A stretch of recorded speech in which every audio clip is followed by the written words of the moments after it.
Hi, welcome to Quirky Queen's Journals. My name's Kirsten. So I am doing a still life today. That is the picture of what I'm drawing in the corner. It's just a vase of flowers, a plant and a bottle of wine, and it was Mother's Day on Sunday, so that's why I have these items, and I thought, let's draw them. So the purpose of drawing them is I really like abstraction, but I really want to learn more about not doing it properly because it's art, but really more about the rules and about different ways to approach it. So I had attended a live portrait class, and it was very much about drawing the model as you see them, not what you think you see, what you actually see. And I did a lot of sketches, and what I was doing was I did look at the paper sometimes, but I was trying my best to really just let my hand do what my eyes were seeing without looking at what my hand was doing. So I have somewhat taken that approach here. I've probably not been as loose and as mindful of not looking at the paper. However, what I thought was I'm going to try and draw this realistically, and then I'm going to try and do some sort of abstraction techniques afterwards. So I have still took a somewhat abstract approach because, as you can see, I've probably elongated the objects. I've changed the heights, and also I have got them sitting at more of a slant.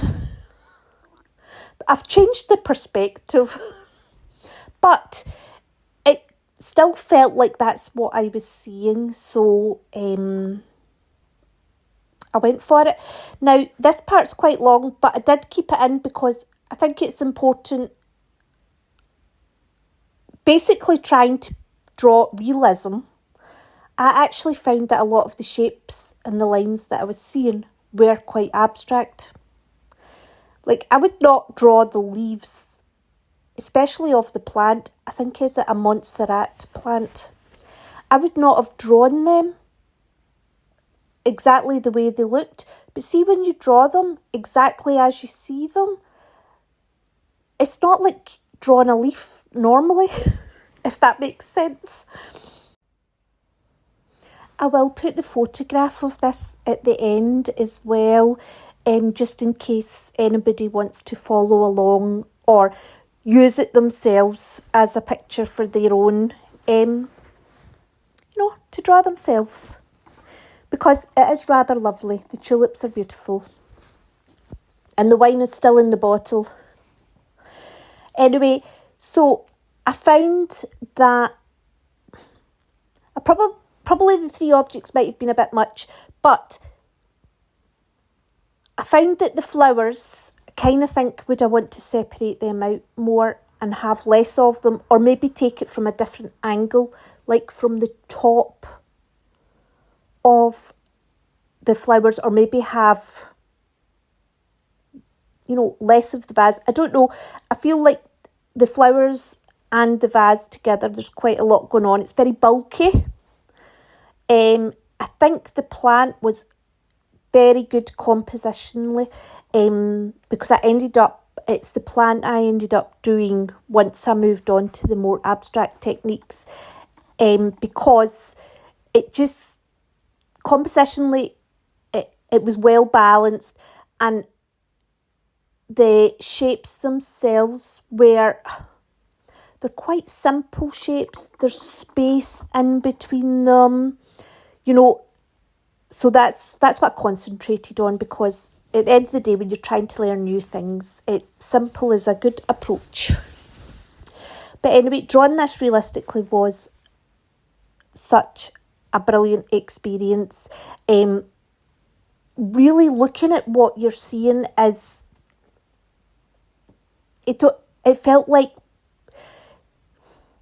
kept thinking about, when I do a lot of my abstract pictures, I like to use lines and shapes, and I kept thinking about how, like the line that goes down the middle of the leaf, like extending that past the bottom of the leaf and then joining it up to something else. And I was just thinking about the possibilities that, you know, the potential that it has to turn into something so much more. And it's just nice to have a fresh approach, something new to think about. So, and if I hadn't went to that portrait class, I would never have known this. So, always any opportunity for a new experience, take it up. So I'm using charcoal here because one of the things they were talking about there was using the sort of black and white and then glazing acrylic paint over the top. So I thought, right, let's try this approach, because I'm not values and accents and highlights, I'm not overly confident with them. So, and a lot of as well, what they were doing with the charcoal was they were putting it down and then using the, you know, the special kneading rubbers to remove it back off. I didn't want to go that far though, because I've only got a little bit of one of those rubbers and I think it would have been too many new things at once. I don't want to set myself up for failure. And that the purpose of this was to try and see what sort of thoughts I could have towards abstract pictures. So I'm just blending it in with my finger. I'm not sure. Do you know, it did, see when I did put the acrylic paint over, because it's almost like some of the work's done for you. A lot of the dark, you know, the shadows are already in place. When I did the flowers though, I did find I got a bit, I suppose, a bit lazy. And I maybe didn't do the shadows exactly where they were on the flowers. I was more interested in the line work. I was also hesitant about doing the plants and flowers because they're like living things. They've got different textures. They're not solid shapes or solid objects. And I just felt like they should have been approached differently in a way that made their kind of more floppiness, the fact they're living, you know, these things, I just wasn't sure how to approach that to make that more apparent and separate them from the vases and the bottle. But I really wanted to, but that will come with experience. Out of all the parts of this painting, the bit that least interested me is this charcoal bit that I'm doing just now. It just felt a bit laborious, and I'm not sure that I picked up any ideas from it. I don't know whether it's because I'm a bit frightened of it. Oh, I always like to think, oh, the values and the shadows and the light will just take care of itself if I just do something. I really do prefer lines and shapes and colours.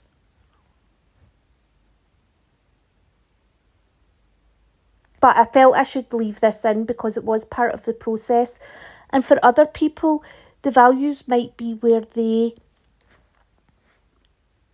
see ways to abstract it more. You know, because you can turn the lights and shadows into blocks themselves. So rather than actually drawing the items or drawing what's around the items, you're literally just drawing the shapes of the shadows and the highlights. That's another approach.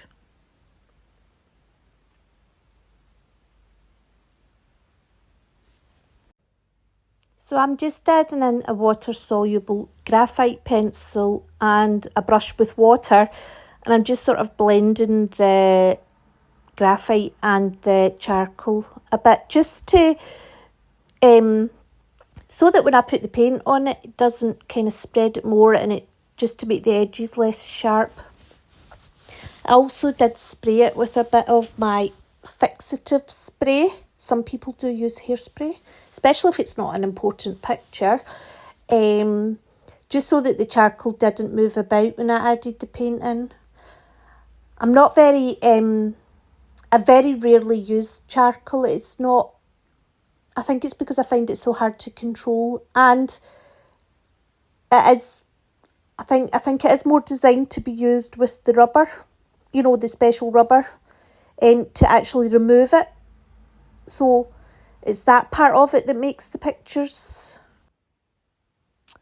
So we're nearly at the painting stage. So I used cadmium red, cadmium yellow deep hue and indigo acrylic paints with some glazing medium and retarder, just to thin it down and make it stay wet for longer so that I could do a bit of blending. So I tried to paint quite loosely, where, especially for the plants and the flowers, it was more of the suggestion of colour, rather than, you know, trying to specifically paint in each part and all the details. I also liked the big brush strokes appearing on it. I think that the more I painted, the tighter I got, and I maybe should have maybe even just left it at one layer of paint, because with the charcoal underneath, that kind of already gives it some sort of form to it and some suggestion of, you know, the shape of the items.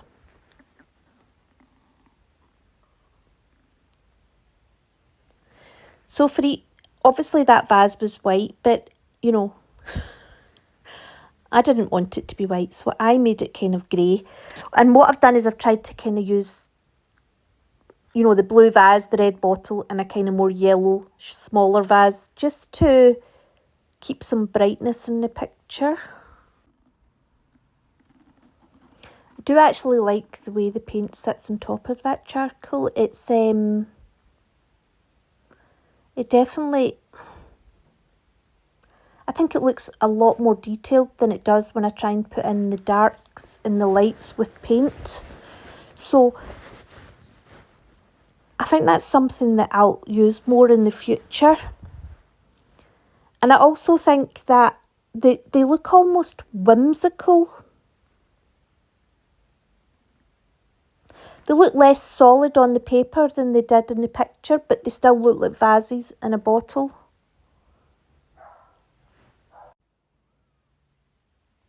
That's another thing I really like. I like it when the shapes aren't straight. I like it when the lines are wobbly and when it's slanted. And I like the fact that here I've been able to still use the lines being quite wobbly and the items being slanty, but they still look like them. But there is still an abstract feel to it, even though this is meant to be realistic. But I do recommend it. I feel like I've learned so much just from trying to draw and paint something. Painting exactly what I see rather than what you think you see. It's very different. And it looks different on the paper as well. I think actually painting it exactly as you see it has given it a very abstract look. I'm just trying to think about the ways you can use light and shadow and colours to make it more abstract. So if anybody's got any suggestions, just please let me know.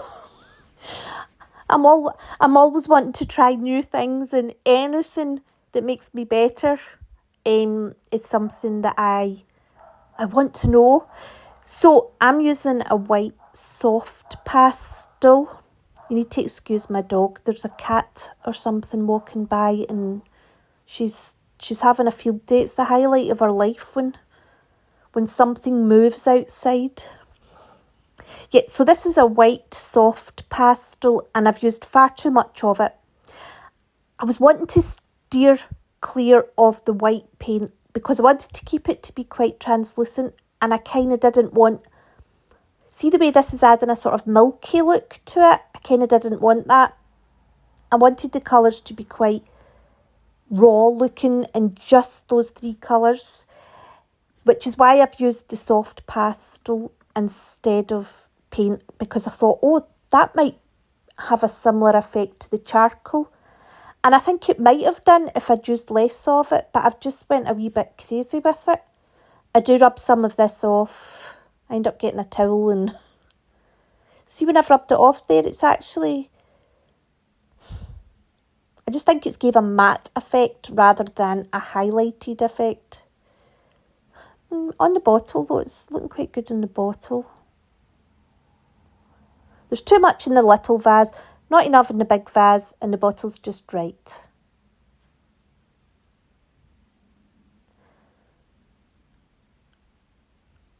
I'm just going over some of the white bits I put on the plant, I think, there. That's the hard thing when you're mixing colours, because if you go to use the same colour again and there's not any left, then you're having to remix. But then that makes it more interesting and gives it depth when you're using these different variations of the same colour.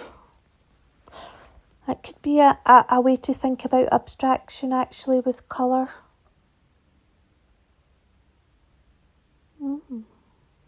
Anyway, my brain doesn't flow in that direction, but when it comes to lines and shapes, it can see lots of different things to do.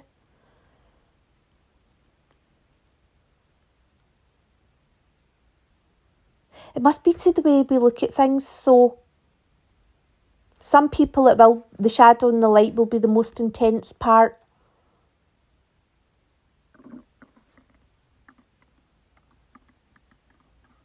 So I did add in some white here for the background, and the reason I did it was I wanted the background to be a background, so for it to be very muted overall, and to also sort of differentiate it from the main picture. I don't know whether or not I should have added in the background or not. Part of me thinks it was nice the way it was.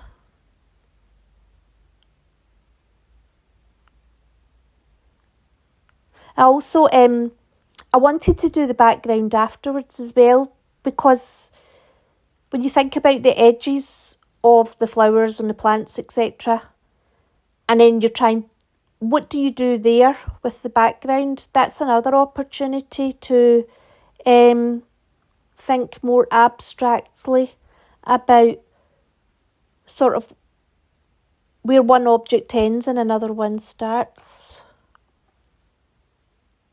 These are all just my thoughts, by the way. They're not actually like a guide to abstraction that I've read or anything like that. I just want to say what I think, so that A, if I'm wrong, somebody will tell me, or B, if I'm right, or even not right, just it makes sense to somebody else, that they'll maybe pick up on it, and then they'll come back with a comment that says, yeah, and you could try this.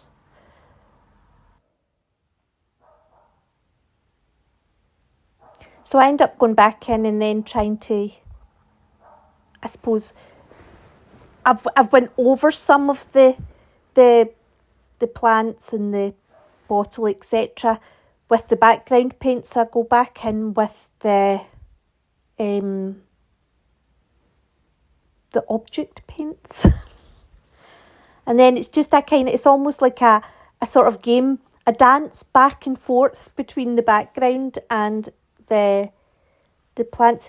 You do a lot of footering, a lot of the times you think the painting, right, I've just done the drawing section, I've just done the charcoal section, I'm on the painting section, but every section does have its own bit of back and forth and footering. It's not just a one-step process.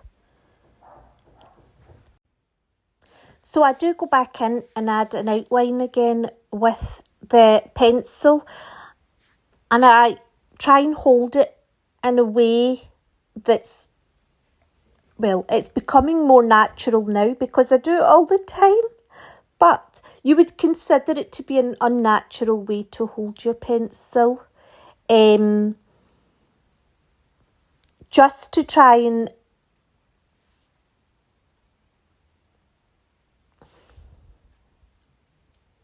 I know I've done this realistically, but I feel like I've lost some of the line work that I did in the leaves and the flowers, and I wanted to add it back in. But I want to add it in.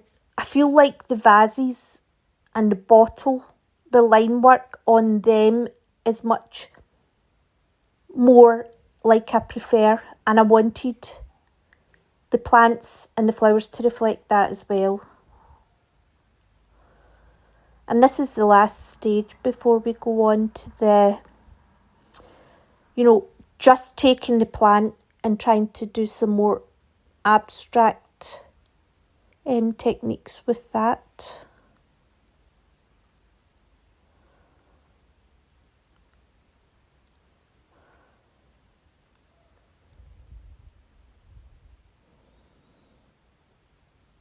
I did consider, should I take this out or should I leave it in? But I just feel that if anybody wants to follow along, and also I think as well that I actually learned so much while I was doing this about the subjects themselves, and I did a lot of thinking while I was doing it about ways that I could,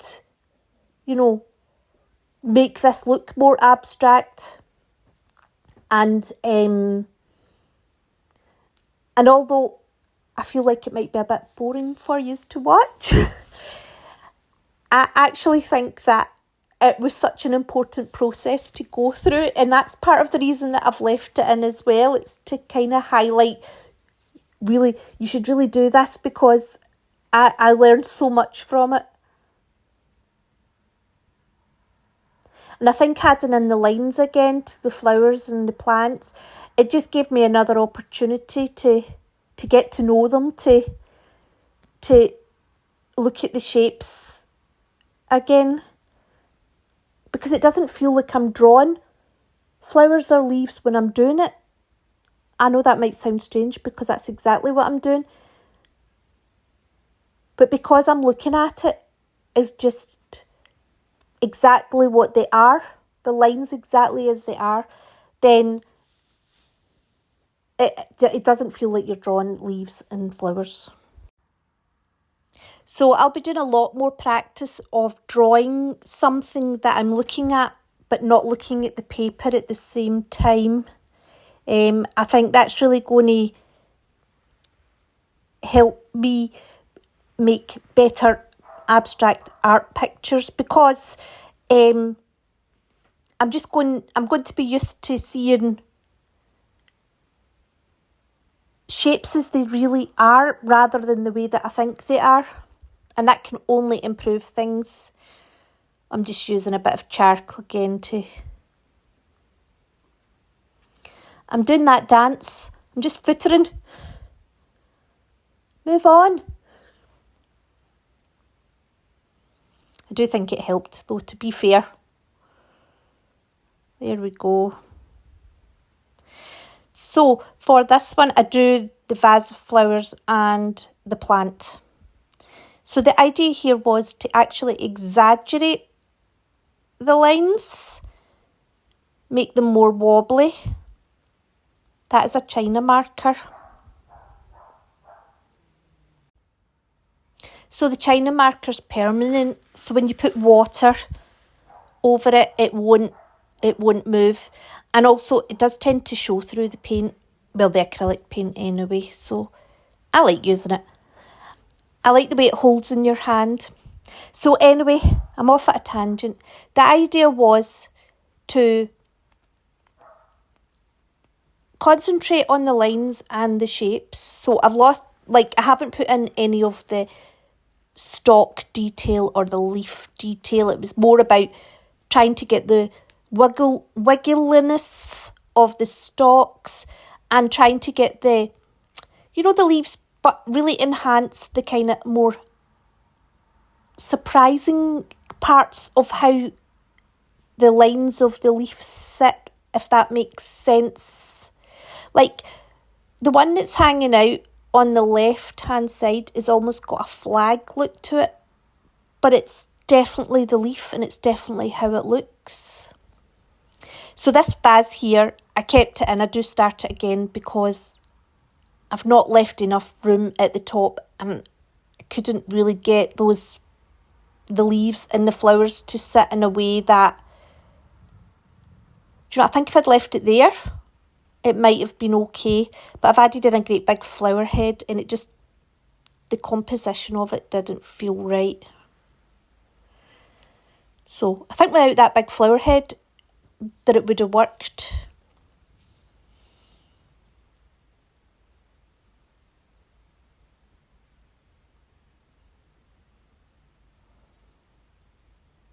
Here we go, starting again with that.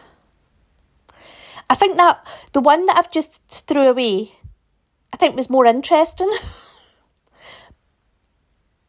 But it wasn't what I intended, and I did want to concentrate on the flower heads.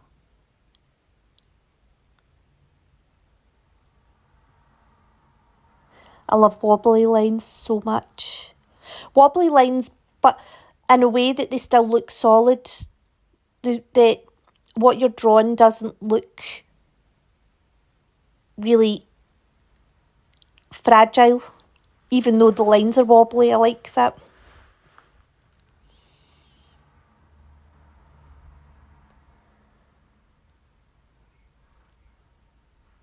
So obviously I'm not drawing this completely accurately because that is a very large bunch of flowers. So I just took out the most interesting lines. And I'm highlighting the lines with the black Posca pen because I do want that to be the main point of this picture.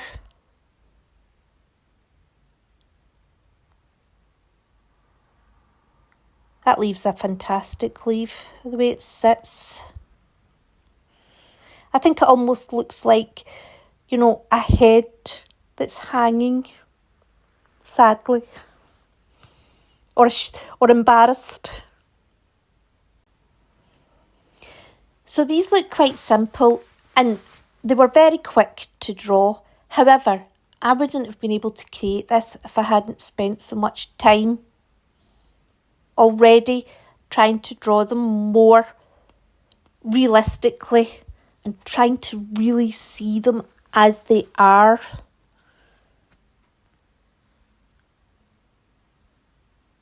So I was very pleased with these. Unfortunately, I didn't show you all the painting, but you've seen enough painting today.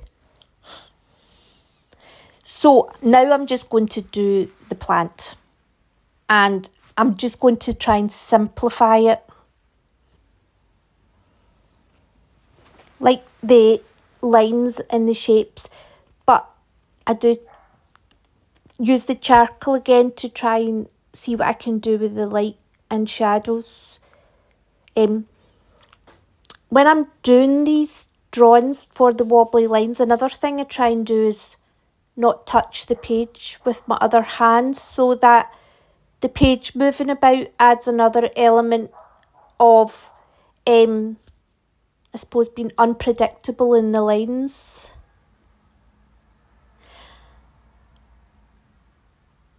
Sometimes you just have to hold it though.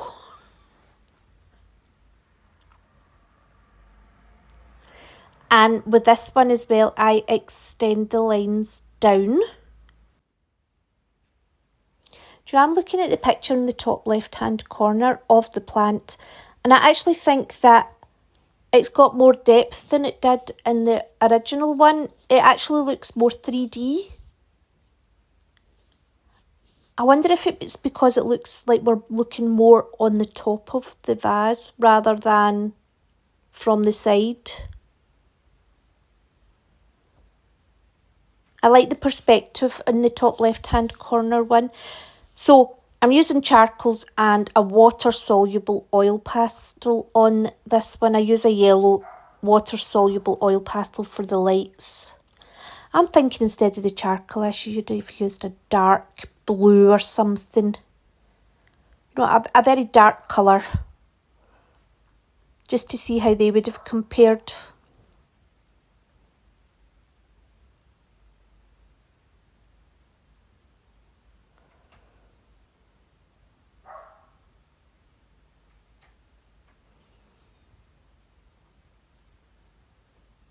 That cat must be torturing my dog. It must be sitting outside the window so that she's just going crazy because she can't do anything about it. So because they're water soluble, I'm just blending the charcoal and the oil pastel together. Is it a bit muddy? I think it might be. But I also think it's quite interesting because to me that looks like, it sort of gives the impression of like a little girl or something holding a very sort of tall, straggly set of branches.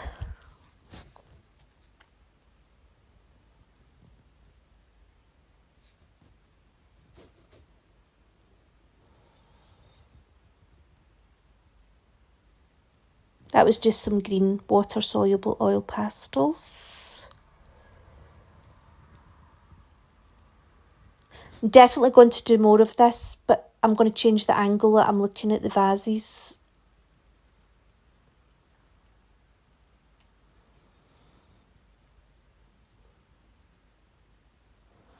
I've never really been excited about doing flowers before, but now I am. I want to do more.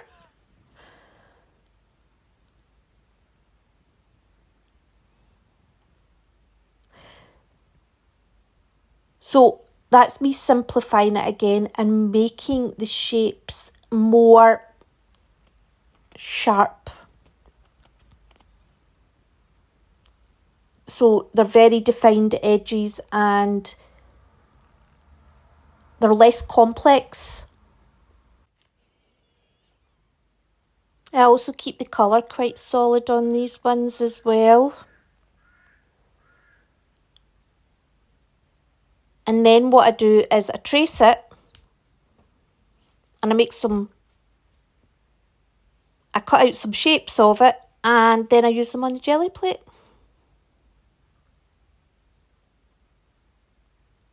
It's a lovely shade of green, that. Indigo blue and cadmium yellow deep hue make some nice greens.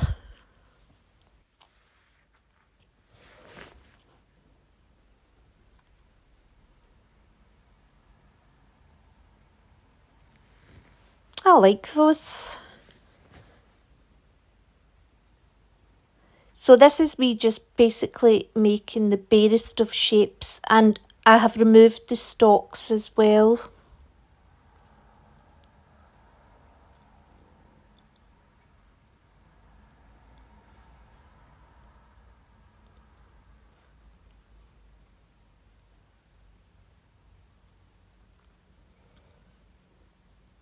Oh, I paint this one as well, and then what I do is I trace over it.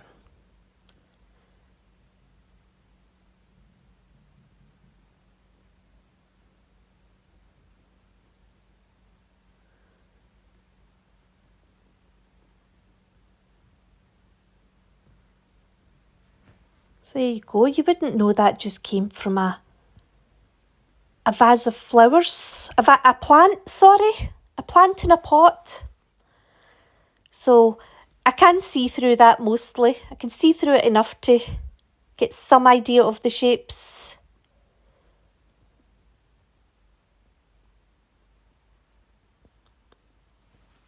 Now, I didn't put too much effort into the jelly plate. It was more of a quick try just to see what we could do with it.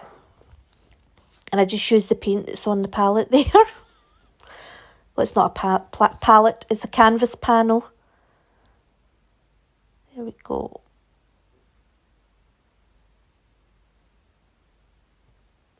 I do think that they look like they are floating. It doesn't look like, to me, I don't know whether it's because I know the subject matter so well, but they don't just look like they're 5 shapes randomly stuck on top of a rectangle. That didn't work out great, but we still tried. So then what I do is I try and take a print of this. I put some indigo over the top. There wasn't really enough red left to pick it up.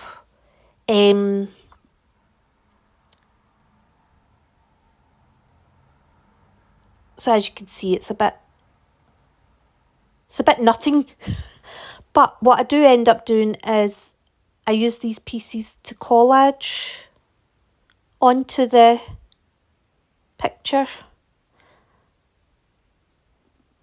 And this turned out well. I was happy with this actually. I've also added in at the end, I did a charcoal transfer onto the jelly plate. I just quickly sketched it with charcoal and then I put it on the jelly plate and then I lifted it off with red paint. And then I did a quick sketch on the jelly plate with the Posca pen. I've lifted some of the Posca pen off, which has gave a really subtle transfer, which I love. And then I lifted the rest of the Posca pen off with red paint. And you'll see that at the end. Not the process, just the pictures. Now, I'm just braiding what's left in the palette there. And I love this. I love how this looks. I love the roughness of it.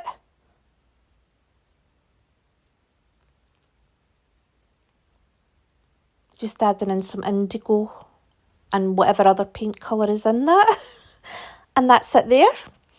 So this is the charcoal drawing I did. And then that's me lifting it off the jelly plate. This is the Posca pen lifted off the jelly plate. And this is my favourite. That is amazing. And here's the still life where it all began. That I just sat on my desk. So thank you very much for watching. I hope you enjoyed it. And I hope to see you soon. Take care. Bye.